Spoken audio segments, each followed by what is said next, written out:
ಶಾಲೆಯಲ್ಲಿ ಛತ್ರಪತಿ ಶಿವಾಜಿ ಮಹಾರಾಜರ ಜಯಂತಿಯನ್ನು ಇವತ್ತು ಆಚರಿಸಿದ್ದೇವೆ. ಮೊದಲಿಗೆ ನಿಮ್ಮೆಲ್ಲರಿಗೂ ಸಹ ಛತ್ರಪತಿ ಶಿವಾಜಿ ಮಹಾರಾಜರ ಜಯಂತಿಯ ಹಾರ್ದಿಕ ಶುಭಾಶಯಗಳು.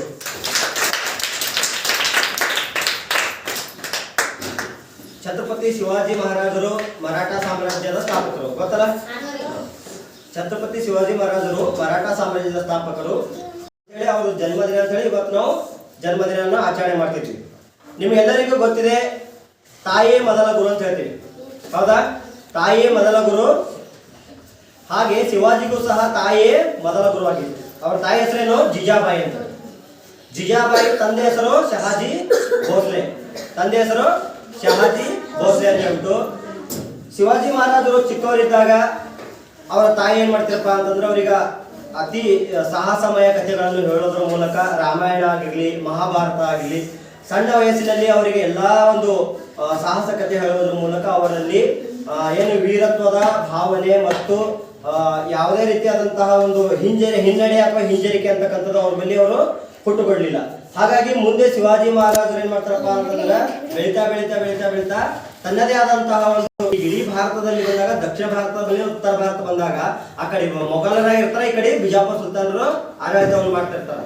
ಆ ಒಂದು ಸಂದರ್ಭದಲ್ಲಿ ಛತ್ರಪತಿ ಶಿವಾಜಿ ಮಹಾರಾಜರು ತನ್ನದೇ ಆದಂತಹ ಒಂದು ಹೈಂದವಿ ಅಂತಕ್ಕಂಥ ಸಾಮ್ರಾಜ್ಯವನ್ನು ಸ್ಥಾಪನೆ ಮಾಡಿ ಅಲ್ಲಿ ದಕ್ಷಿಣದಲ್ಲಿ ಮೊಘಲರನ್ನು, ಉತ್ತರದಲ್ಲಿ ಬಿಜಾಪುರ ಶಾಹಿ ಸುಲ್ತಾನರನ್ನು ಯುದ್ಧ ಮಾಡುವುದರ ಮೂಲಕವಾಗಿ ತನ್ನದೇ ಆದಂತಹ ಬಲಿಷ್ಠವಾದ ಸಾಮ್ರಾಜ್ಯವನ್ನು ಕಟ್ಟುವುದರ ಮೂಲಕ ಮರಾಠ ಸಾಮ್ರಾಜ್ಯ ಅಂತಕ್ಕಂಥ ಸಾಮ್ರಾಜ್ಯ ಇವರು ಕಟ್ತಾರೆ.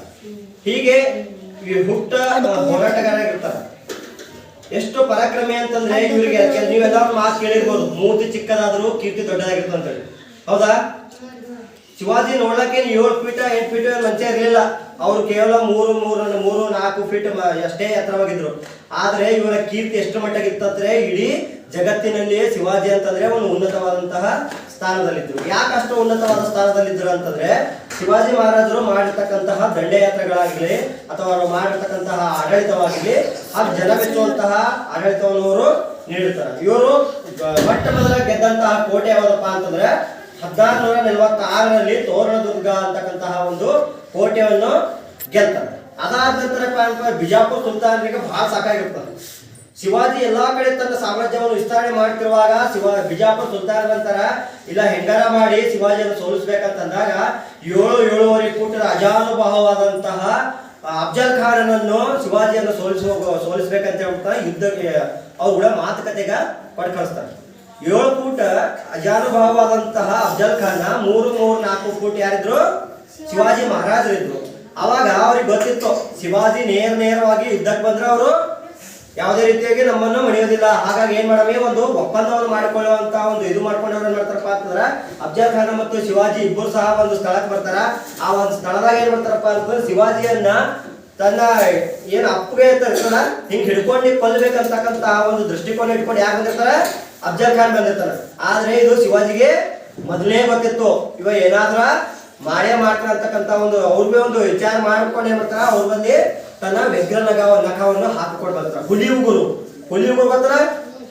ಆ ಹುಲಿ ಉಗುರು ಏನ್ ಮಾಡ್ತಾರೆ ಇವ್ರಿಗೆ ಹಾಕೊಂಡಿರ್ತಾರ. ಅವಾಗ ಏನ್ ಮಾಡ್ತಾರ ಬಿಜಾಪುರ ಸುಲ್ತಾನ ಅವನನ್ನ ಅಲಂಗಿಸ್ಕೊಂಡು ಏನು ಅಪ್ಪಿಕೊಳ್ಳುವಾಗ ಅವನ ಅಪ್ಪಿಸೇ ಶ್ವಾಸ ಗಟ್ಟಿಸಿ ಕೊಲ್ಬೇಕಂತ ವಿಚಾರ ಮಾಡ್ತಾನ. ಆದ್ರೆ ಶಿವಾಜಿ ಏನ್ ಮಾಡ್ತಾನ ಸಾಯಿಸ್ತಾನೆ.